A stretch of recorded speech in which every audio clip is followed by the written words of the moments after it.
बिहार में उपचुनाव की चर्चाएं तेज हो गई है और गली गली मोहल्ले मोहल्ले में बैठकें चल रही है किस तरीके के से चुनाव की रणनीति बनाया जाए ताकि आगे का कार्यक्रम शुरू किया जाए। हमारे साथ जनसुराज के जो दो दिग्गज नेता हैं, इन लोगों से बात करेंगे। सर, आपका परिचय क्या हुआ?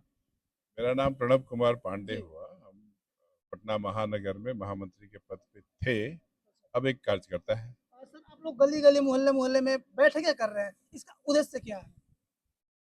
पिछली चुनाव में हमारी तैयारी इतनी अच्छी नहीं थी, संगठन का अभाव भी था। हम्म। इस बार हम लोग चाहते हैं कि हम सीधे जनता से जुड़ें, अपनी बातों को रखें और जनता की भी आवाज़ सुनें।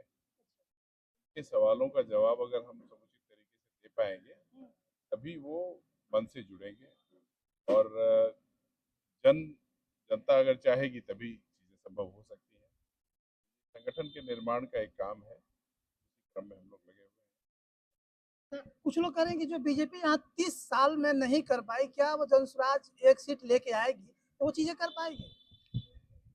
बीजेपी ने 30 साल में नहीं किया है और उसको हम लोगों ने कहीं ये नहीं कहा कि उसको हम 3 साल में कर देंगे। हम्म। हमारा उद्देश्य यही है कि अगर जनता हमें चुनती है तो हम जनता को दिखा सकते हैं कि काम कैसे किया जा सकता है और सच्ची निष्ठा के साथ हम लोग बांकीपुर को एक मॉडल बनाने की कोशिश करें और इसी मॉडल में काम करके दिखाएंगे तभी लोग हमें आने वाले जो विधानसभा के चुनाव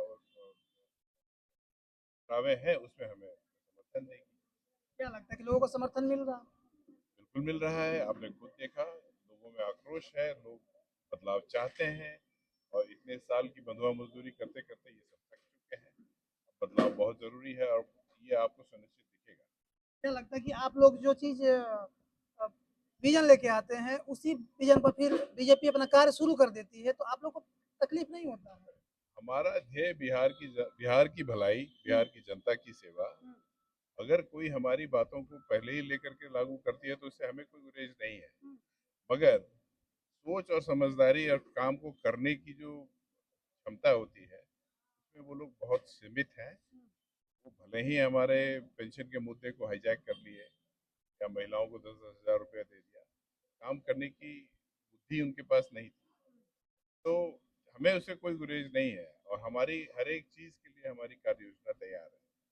लोगों के मन में एक डर था पहले विधानसभा चुनाव में कि अगर जनसुराज जीत जाता है तो आरजेडी में जाएगा, आरजेडी को डर था कि बीजेपी में जाएगा, तो क्या अब की बार कैसे हो? अब तो ये डर ही नहीं है, अब तो भाजपा की सरकार बन चुकी है और राजद विपक्ष में है। एक सीट से दोनों में से किसी को कोई फर्क नहीं पड़ने वाला। और सबसे बड़ी बात है कि जो नीतीश बाबू का चेहरा दिखा करके इन्होंने सम्राट चौधरी को मुख्यमंत्री बनाया है, इसका जवाब जनता देगी कि आप इस तरीके से हमको टेकन फॉर ग्रांटेड नहीं ले सकते। मेरा नाम सुभाष सिंह कुशवाहा हुआ। जनसुराज पार्टी प्रदेश संगठन महामंत्री। आप लोग हर गली मोहल्ले चौराहे पे बैठकें कर रहे हैं, लोगों को जागरूक कर रहे हैं, जागरूक करने का आप लोग का उद्देश्य क्या है? अब सीधा है, आप सब जानते हैं कि उपचुनाव होना है और दूसरी है कि जनसुराज पार्टी के पूरे बिहार में संगठन का विस्तार का कार्यक्रम भी चल रहा है। पूरे बिहार में संगठनात्मक मजबूती के लिए भी और उपचुनाव को लेकर के अपने संगठन को लोगों के साथ मिलकर एक एक मतदाता तक पहुंचने का एक प्रयास है। उसी को लेकर के जगह जगह छोटी छोटी हर बूथ पर हम लोग बैठक कर रहे हैं। 422 बूथ है, 422 जगहों पर हम बैठेंगे और वहाँ हर जगह बूथ का प्रभारी बना करके और पार्टी का जो आगे का रणनीति होगा वो सब बतलाया जाएगा। क्या लगता है कि अब की बार लोग कह रहे हैं कि जनसुराज से प्रशांत किशोर जी आ रहे हैं, ये बात सही है या फिर अभी पार्टी फैसला नहीं लिया है? नेता है तो लोग आकलन तो करेगा। जनसुराज पार्टी के नेता हैं प्रशांत किशोर जी, तो निश्चित रूप से अगर वह लड़ते हैं तो हम लोग को भी अच्छा लगेगा और हम लोग भी चाहेंगे जरूर कि प्रशांत किशोर जी ही स्वयं लड़े। लेकिन हर दल की एक संसदीय बोर्ड होती है और उस बोर्ड में जो फैसला होगा, अगर बोर्ड फैसला करती है प्रशांत जी को लड़ना चाहिए तो प्रशांत जी लड़ेंगे। ये कोई विषय पार्टी के अंदर की बात है।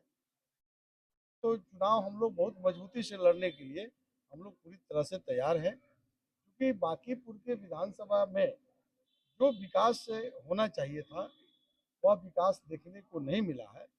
तो यहाँ मुद्दा बहुत है और विपक्ष के नेता भी आपके बिहार में जो तेजस्वी प्रसाद यादव जी हैं, उनको भी लोग लगातार देख रहे हैं। एक विधानसभा में मजबूत नेता की जरूरत है, तो प्रशांत किशोर जी की पार्टी के लिए इस बार लोग मौका देगा, क्योंकि पिछला विधानसभा में लोगों से चूक हुई, भाजपा के डर से राजद को, राजद के डर से भाजपा को लोगों ने वोट किया और महिलाओं को 10-10 हजार रुपया तो दे दिया गया और उनके वोटों को एक तरह से खरीद लिया गया। तो आज स्थिति यह हो गई है, जहाँ भी जाइए आज वृद्धा पेंशन बंद हो गया है, विधवा पेंशन बंद हो गया है, सरकारी खजाना में पैसा नहीं है, आज बेरोजगारों का रोजगार नहीं मिल रहा है। तो ये बहुत सा मुद्दा है हमारे पास, जो इस बार हम लोगों की पार्टी आगे रहेगी। आप कह रहे हैं कि खजाना खाली हो गया है। सम्राट चौधरी कह रहे हैं कि हर ब्लॉक में एक स्मार्ट स्कूल बनाएंगे जिसका नाम सरस्वती विद्या निकेतन रखने की बात हो रही है। देखिए, सरकार लगातार उम्मीद पर घोषणा कर रही है और सम्राट चौधरी जी को उम्मीद है कि चूंकि एनडीए की सरकार है, उनको आशा है कि एक बजट भारत की सरकार इनको देगा, लेकिन पूरे देश में जितनी भी राज्य है वहाँ भी नीति आयोग का एक शर्त है, उसके हिसाब से ही पैसा आती है। इनको पता नहीं है कि जितना भी घोषणा कर रहे हैं वो सब पब्लिक को दिखावा है। अभी तो जो बिहार के कंट्रैक्टर का हालात है, जो ठेकेदार हैं, उनकी भुगतान बंद है। आज छड़ सीमेंट के दुकानदार बंद करके भाग रहे हैं, सभी ठेकेदार अपना फ्लैट छोड़ करके भाग रहे हैं। आज मजदूरों के हालात है कि मनरेगा में काम किया है, श्रम डिपार्टमेंट में काम किया है, आपके वृद्धा पेंशन बंद है, सरकार के खजाना में बिल्कुल पैसा नहीं है और 12,000 करोड़ रुपया विश्व बैंक से लोग कर्ज लिया है, जो अभी सरकार चल रही है। अलग बात है कि उपचुनाव होना है, इसको ध्यान में रखते हुए कुछ पेंशन रिलीज होगा, लेकिन उपचुनाव के बाद में जो स्थिति खराब होगी वो बिहार ही नहीं पूरा देश देखेगी। बिहार बहुत ही आर्थिक रूप से जूझ रही है, बिहार की स्थिति बहुत बेहतर नहीं है। तो अगर बेहतर करना है, जो भी बचा कुचा है, तो विपक्ष के नेता आपका बहुत कमजोर है, क्योंकि जब भी विपक्ष के नेता बोलना चाहता है तो ईडी और सीडी उसके पीछे तेजस्वी जी को लगा दिया जाता है। लेकिन यदि प्रशांत किशोर जैसे लोग विधानसभा के अंदर जाते हैं तो निश्चित रूप से एक मजबूत विपक्ष का नेता वहाँ होगा। लेकिन जहाँ तक आपने शिक्षा के सवाल पर प्रश्न उठाया है, तो यह तो भारतीय जनता पार्टी का यही चाल चरित्र चेहरा रहा है कि ये जातीय विद्वेष फैलाना चाहती है।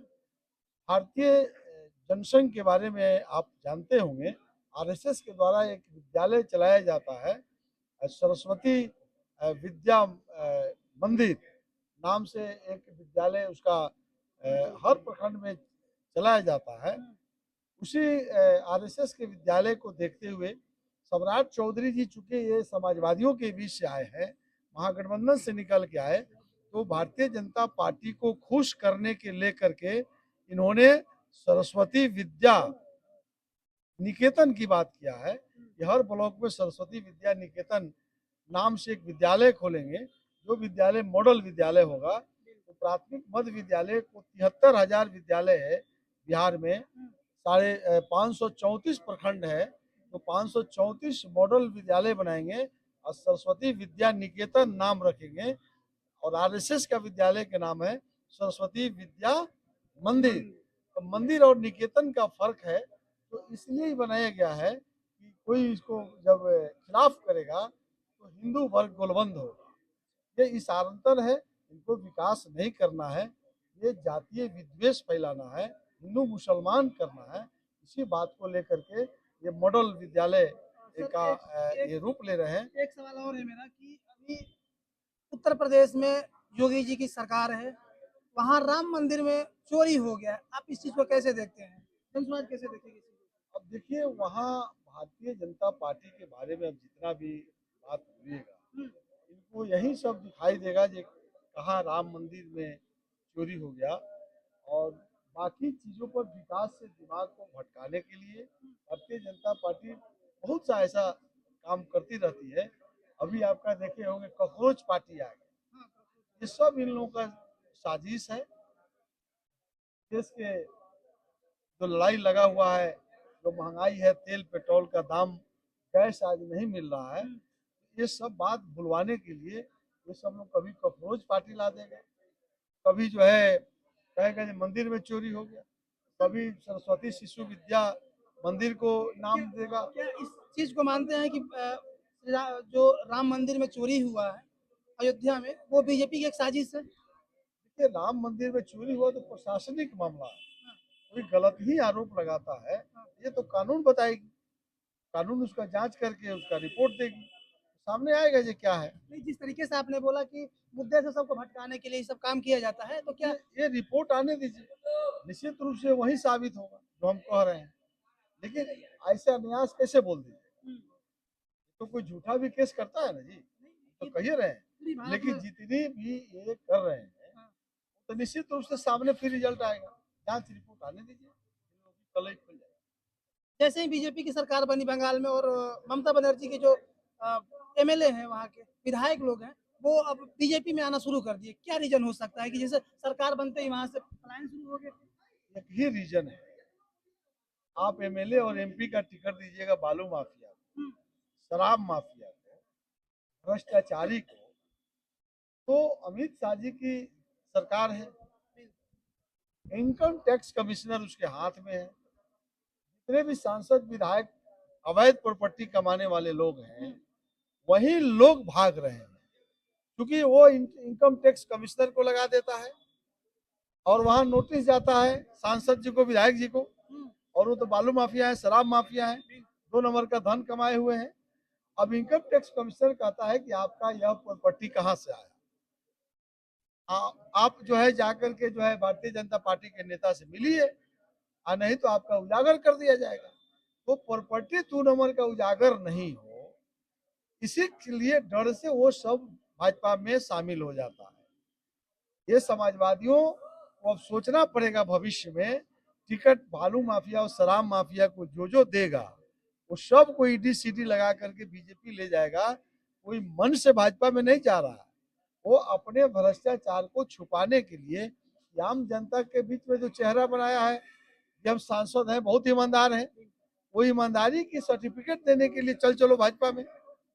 इसीलिए ममता बनर्जी हो, तेजस्वी प्रसाद यादव जी हो, मुलायम सिंह यादव जी हो, अखिलेश यादव जी हो, केजरीवाल जी हो, ये सब लोगों को यह चोट है कि आने वाले समय में ईमानदार लोगों को टिकट दीजिए, ईमानदार लोगों को विधायक बनाइएगा, कोई भाजपा का उसमें कोई साजिश चलने वाला नहीं है। सब लोग जो है जहाँ जीत के जाएगा वहीं रहेगा, इसीलिए वो जा रहा है। हमारे साथ अभी जनसुराज के नेता सुभाष कुशवाहा जी थे, काफी मुद्दों पर हमने बात किया। बाकी आप इस वीडियो के बारे में क्या सोचते हैं कमेंट बॉक्स में अपना राय दीजिए। तब तक के लिए धन्यवाद, मिलते हैं किसी नए वीडियो में।